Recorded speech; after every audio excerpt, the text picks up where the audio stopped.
Основными преимуществами новых загранпаспортов являются наличие электронного чипа на обложке, использование более 30 современных элементов защиты, современных материалов и лазерной технологии нанесения персональной информации.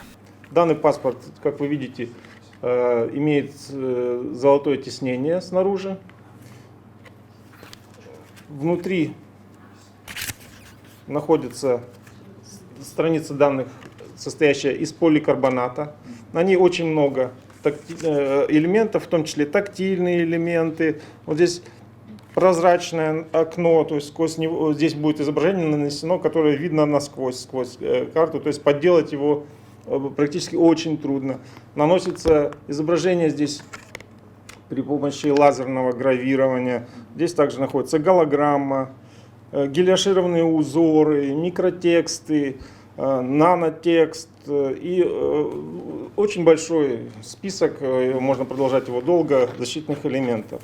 3 года назад в Кыргызстане началась выдача биометрических паспортов. В новом документе информация о национальности граждан хранилась в чипе. Тогда ряд организаций гражданского общества выступило против упразднения графы о национальности в паспорте. Теперь же кыргызстанцы по желанию смогут указывать в ID-картах свою национальность. Таким образом устранено противоречие Конституции. Соответствующее решение на днях подписал исполняющий обязанности премьер-министра Артем Новиков.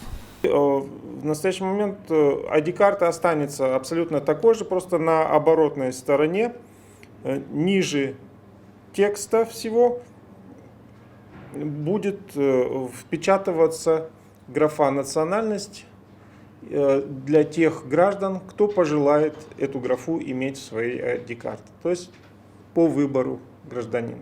По словам общественного деятеля Кадыра Кушалиева, Кыргызстан и так маленькая страна, и убрав графу «национальность» в паспорте, было ущемление прав граждан.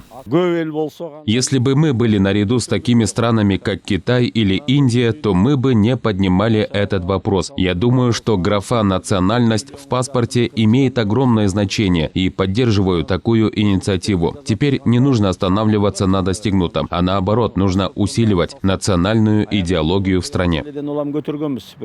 В конце января текущего года США ввели визовые ограничения для кыргызстанцев из-за паспортов. Такие ограничения в американской администрации мотивировали тем, что в стране действуют недостаточно высокие стандарты обеспечения безопасности. В свою очередь общественность выдвигала разные версии. Например, что причиной стало закрытие американской базы, уровень коррупции в стране или нарушение свободы слова.